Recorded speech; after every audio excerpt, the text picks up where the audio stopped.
really good fighter. So with running, I was well prepared. I was motivated, and I knew that it was going to be I thought it was going to be a tougher fight. So the reason that I said that afterwards, that I wasn't really pleased with my performance is because there was a lot more I could have done, but I felt that he was playing possum. I thought Vernon had a lot more to offer me, but it was not until later that I realized, like, he didn't have anything else to offer me. That was his style, and I create people problems with my movement and my speed and my feints and footwork. So I just feel I could have done a lot more, and I could have maybe even stopped him or had a better performance. Well, all in all, I got out there with the win. I wasn't one of those guys that won 10, 11 rounds and got knocked out in the last. So you got to be careful with that too. Mm-hmm. That's something that I got to watch out with Shane, because he can take you out in the last 10 seconds of a fight like he did with Mayorga. So you got to be careful with him as soon as the bell rings and as soon as the bell ends in that last round. Mm-hmm. Now, having gone through the Contender, you had a chance to fight against people who I'm sure you felt were friends at that point, and you had to put that aside and fight through it. Have you ever fought an opponent that you respect as much as Mosley? Well, the first Vernon fight, I obviously, I would say a handful of fighters. I respected Ishe, I respected Peter Manfredo, Jesse Brinkley. I really respect them guys because they were solid fighters. I mean, these guys are either undefeated or only had one loss in 25, 30 fights. So I had to respect them. There's been a couple guys that out before the Contender that I fought that were undefeated that I had to respect. So anytime a guy hasn't lost, you got to respect. As far as Shane, you got to respect the fact that he's a legend. He's the best fighter, one of the best fighters of our era. So I'm fighting somebody that's proven. We know he's a warrior. Everyone knows that. Mm-hmm. I know Oscar was really your guy when you were kind of coming up. He was the guy you idolized, or at least were really interested in. Did you feel that way about Mosley too, or was he kind of maybe not your favorite fighter, but just another one that you knew about? Well, Mosley was just he was a gunslinger. I really loved watching him fight, and he's a throwback fighter.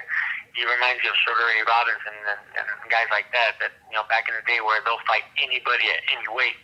So I was always a fan of watching Shane Mosley, but since he had a different style than me and he was at a smaller weight class, I wouldn't say I kind of looked up to him or idolized him, but I definitely respected him, and he was one of my top 5-6 fighters growing up, for sure. Sure.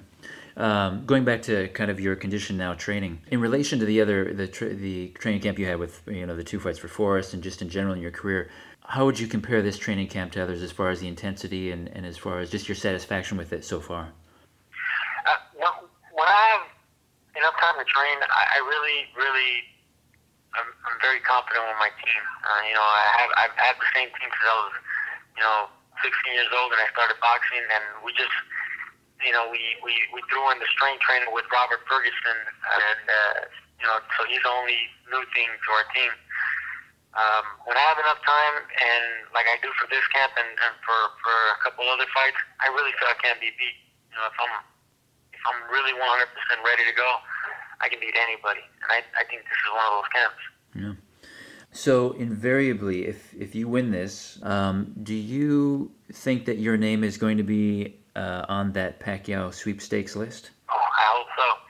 I think it depends on how good of a performance it is. If I barely squeak by, then probably not. I think if I make a statement, then absolutely. Because 4 or 5 months ago, this guy fought Floyd Mayweather. If I can do something on that level or easier or even more spectacular, of course, why not? These guys are fighting in my weight class now. They're going to have to be fighting, the fighters that are out there beating people. So, absolutely. That's something I'm actually going to want to, bring up if everything goes well. Absolutely. Do you have any thoughts on the Mayweather-Pacquiao, on again, off again negotiations that sound like maybe we might not see that fight ever, if maybe in a year from now, at best? I think you might see it next year. Right now, who knows what Mayweather's up to, man? That guy,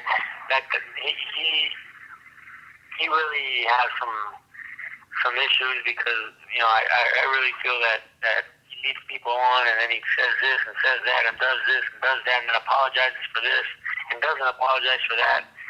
I think people are going to grow tired of it, and finally when people turn their backs on him and stop listening to him, that's when he's going to want to do things. So I just really feel they should just ignore him and let Pacquiao and Bob Arum move on. You know, they don't need to focus on Mayweather, because in reality, you know, Mayweather's the best boxer in the world. I got to admit that. Pacquiao's the best fighter and the most popular. So, you know, I think Pacquiao's a bigger attraction. Beyond Pacquiao, let's say that, you know, he ends up fighting Floyd after he fights Margarito. Who's out there for you to fight? Do you feel like you would move back potentially to the middleweight division and look at maybe Sergio Martinez or Paul Williams if they end up fighting the winner of that fight, or maybe Kelly Pavlik if he gets back into it? Or are you thinking if you can get by Mosley here that maybe you'll encamp in 154 for a little while? You know, wherever the best fights are, I think you know, I think I heard Mosley say something about he'll fight Pacquiao, Mayweather, or Cotto. Well, those are the three names that I would like to fight too. You know, so whoever takes care of business September 18th, those are the three names we want. You know, it's all about Pacquiao, Cotto, and Mayweather. Mm-hmm. If you do get by Mosley, when do you think you would want to fight again? How much time would you take off after that? Well, I'm used to getting a couple cuts here and there, but after my last fight, I had a tiny little cut in April 3rd, but I was ready to go May 25th at the Staples Center, and I almost was going to fight in that fight. So if everything goes right and no cuts or just tiny cuts, I would like to get back into December. I'm going to talk to Richard Schaefer about that, maybe get on the Amir Khan card and maybe get on the Bernard Hopkins card, but in December. You'd probably anticipate then that would be not such a sort of mega fight, but maybe just a stay busy fight at that point? Well, after this fight, I really think this is going to be a big event. From what I hear, you know, ticket sales are going great, and if it turns out the way I want it to, I would like to go into another big fight. But if Richard Schaefer feels that, you know, maybe we should just, you know, throw another fight in there just to keep the momentum going and have a lesser opponent, and that's the angle we're going to do. Mm-hmm. The good thing, Jeff, is that I'm with a promoter that actually has that luxury. You know, he has the dates, he has the TV dates, and we have the muscle to do the big fight, the medium fight, or the smaller fight. I didn't have that with a contender for 4 or 5 years, so I think those three things are at my disposal. All I need to do is take care of business my next fight. Yeah. Mentioning Richard Schaefer, was this the fight, the Mosley fight, is this something they came to you with, or did you have to kind of ask for it?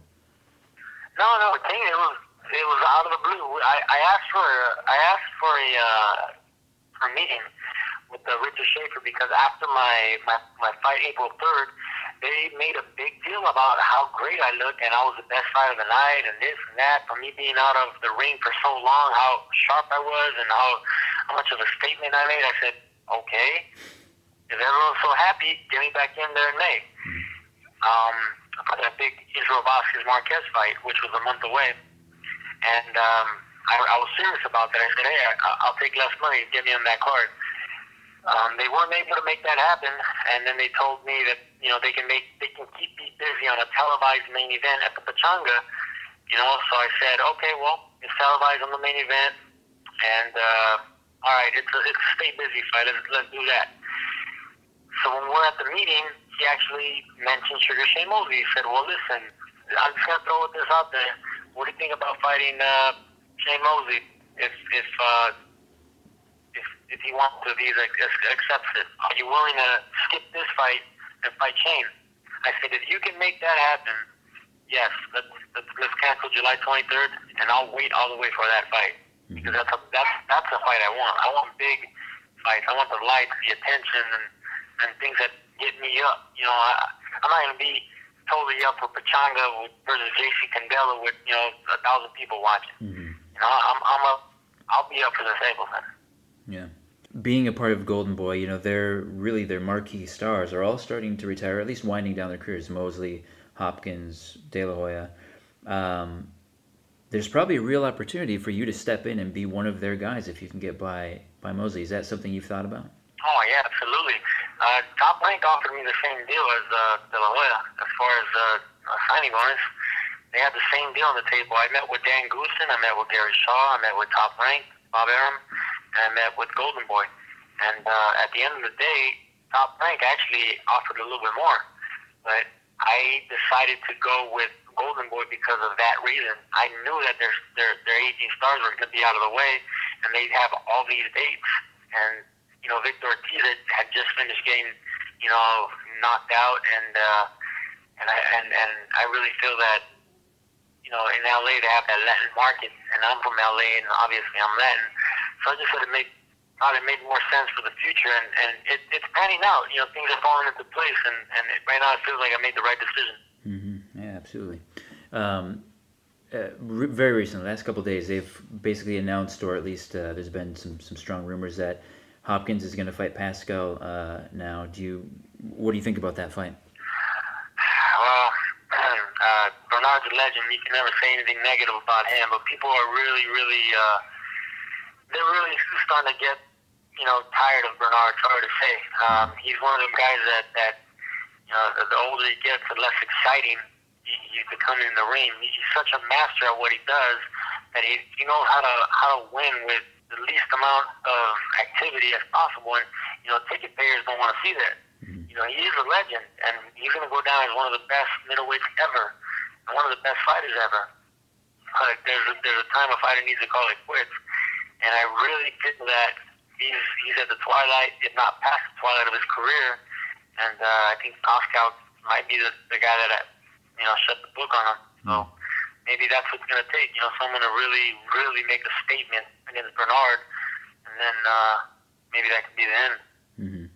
You know, being a part of Golden Boy with all these big names, legends, as you've said a couple times, do you have an opportunity to really pick their brains and talk to them on that level of you know, fighter to fighter, getting advice? And particularly in this fight, you know, Oscar fought Mosley a couple times.